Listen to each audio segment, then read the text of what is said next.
I am a master's student at Simon Fraser University in Vancouver in Canada, and I study glaciology and retreat of glaciers and how that affects river systems and bigger systems in the north. And I, up until quite recently, co-chaired the youth steering committee for IPY, so getting youth involved in polar work. I'm actually from the poles, so my family lives in the Arctic in northern Canada. So growing up, well, at least I finished high school there, so I got to see a lot of the issues going on. Things like climate change and a lot of the social issues are really strongly manifested there, and you see the impacts already. And so that really drove me to try and do something about it by learning more myself, and also to try and get more people involved.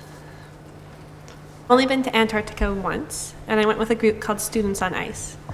And it's not so much an amusing story as an inspirational story. I went as a mentor for this group, Students on Ice, who takes mainly high school students to both polar regions in sort of a living classroom type of setting. And I sort of wanted to teach about youth leadership and climate change and the Arctic and how that interacts with the Arctic, sort of polar interactions. And these students were amazing, and the amount they cared and the amount of enthusiasm, and I think I learned more from them than they learned from me.